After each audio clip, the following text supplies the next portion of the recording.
Kate, nice to see you. Hello, nice to see you. Look what I found in the waiting room. We didn't get one of those. That's we great, didn't get isn't a it? nice mountain between us blanket. Come on, you have a bit and I'll have a bit.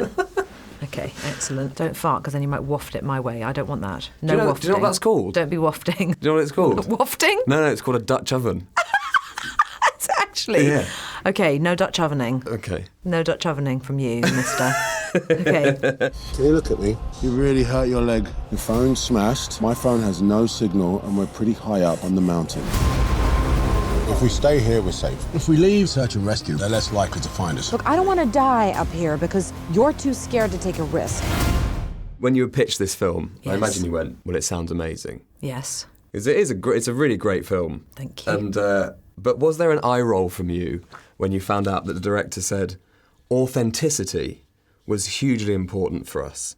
The authenticity of the environment helps with the authenticity of the performances. It's all one and the same. Did you go, oh no, we're actually going to have to go up a mountain? No, I didn't. I went, oh my God, this is going to be brilliant. Right. I could not have been more excited. Idris, not so much. Really? He's not a fan of the cold, which was a shame.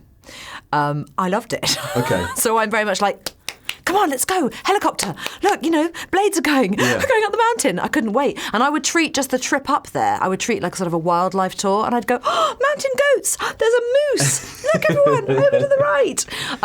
No, I really did love it. Yeah. And even when we were up there, even on the bitterest of days, I still had this feeling of, there are so few people in the world who ever get to see these incredible, mountainous views. And no, I really did love it. But he was the one who was panicking.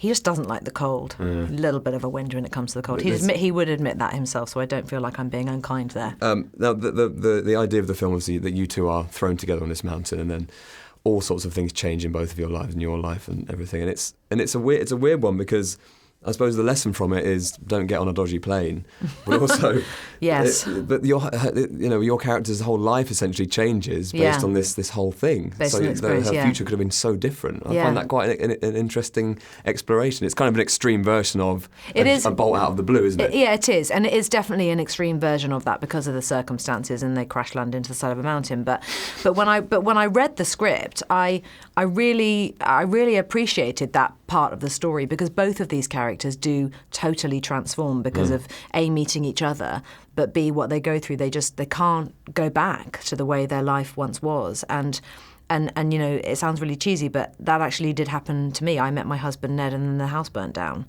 And then we got together a month later, and here I am today, and I'm married to a man who was a complete stranger, and who we went through this life-threatening, and it was life-threatening. Another 4 minutes, and we would all be dead. So it actually happened to me. Yeah. So I was very moved by the script when I first read it because of that. So maybe we should all go and do a thing like that. Maybe I should get in a dodgy plane and go to. No, a don't go. mountain. Don't get on a dodgy Too plane, much. and don't set the house on fire. I want an please. adventure, Kate. I want an adventure. Do you? Okay, all right. Well, find someone new up a mountain. Going up mountains, I can highly recommend. Okay, It's fine. a great thing. Now, this year on Radio 1, we are celebrating our 50th year. I don't know if you know that. It's the 50th anniversary. I mean, I haven't been there for 50 years. Happy birthday to you. I'd like to do some research into unlikely hits. Okay. Okay. But in December 2001, you had a hit in the official chart. No, I really do hate you. You got to number 6. I know. But I didn't know this. Can I tell you the whole story behind that? Please. Okay. So I provided the voice for an animated version of A Christmas Carol, Yeah. okay? And the producers come to me and they said, oh, we'd like to give your character a song. I said, oh, that's a nice idea. And they said, would you like to sing it? I said, well, look, I can sing a bit, but I'm not. I'll give it a go. Yeah. And if you think it's crap, I really don't mind if you just ditch it and get a proper person to do it. Anyway, so I recorded the song. They were pleased enough to say, no, we're going to do it. We're going to put it in the film. I said, oh, that's good, okay. Yeah. Then they say, can we release it as a single? At which point I go, don't be silly. They said, no, we really would like to do that. And I said, okay, on one condition, that no one makes any money from it and all the proceeds go to children's charities, which is the case, Great. Which did happen. But they didn't really include the bit about the charity bit when it was out. So suddenly it was like Kate Winslet's launching a singing career and she's at number 6. But it's great. So it's called What If, Yeah. the song. No, please and don't. it's worth a little, Please it's definitely don't. worth a bit of a listen. What if I never let you go? This This is the kind of shit my husband does to me, just for a laugh, when we're on family holidays, and I least want him to do it. This is what he does to me. But it's intercut with bits from the film. Why are you showing? What? They made my teeth look really white. Look, it's a nice film and Oh, see? snowy, Christmassy. Please turn it off. Turn it off. Look, turn it off. It's lovely. It's great. Turn it off. Okay. I think it's really nice. I think the door is open for more. Watching myself on screen is one of my worst things anyway. But singing and watching myself, it's got to be up there, you know. And I'll sometimes go into restaurants, and the restaurant will think, well, surely she'd love it if we played either that Oh, no, not or Celine. the Titanic thing. Yeah. Or I'll go into a hotel bar and there'll be a pianist, and they'll literally give me a look like, oh, don't worry. We'll do that thing you really want us to do, which is to play the song from Titanic. They go, there's a nice staircase over there, Kate. Honestly, it happens. It's just standard. I just expect it. I should be grateful. I am. I'm grateful. Well, I'm grateful that I found it. Thank you. I couldn't believe my luck. Thank you. This Can't is believe you just did so that to me. anyway, the song's called What If, and it's available now, and all the proceeds still go to the charity, probably. Yes! So it's a great thing. Amazing.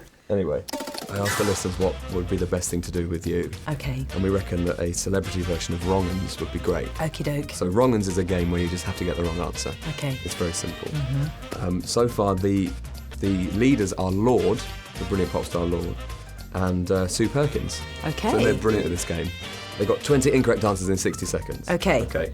So the only rules are no rude answers. Okay. Potty mouth. Okay, potty mouth. No repetitions. No. And you just have to say, and the answer has to be sort of related to the question. Okay. Okay. So it can't just be nonsense. I'm scared now. Should we do it? Yeah. 60 seconds, your time starts now. What's your new film called? The Far Off Fields. Who do you star opposite? I star opposite Jude Law. What is my name? George. What year is it? 2019. What does BBC stand for? Big Booby Creations. Was there room for Jack on the door? Yes. Name a fruit. Potato. What's Idris Elba's real full name? Double-barreled full name. Banana. Sausagey face. What's your real first name? Elizabeth. Name a film you've been in. Chocolate Factory. What's the capital of the UK? Ireland. Do a Cornish accent. No way. Name one of the Beatles.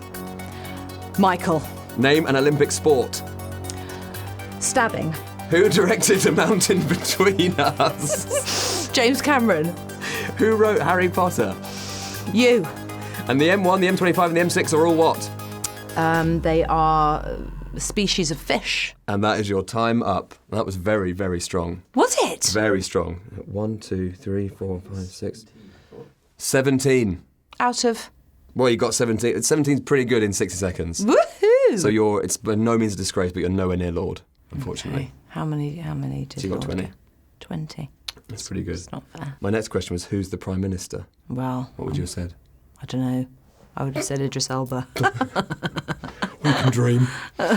Kate, lovely to see you. You too. Thank you so much for your time. Thank you very much.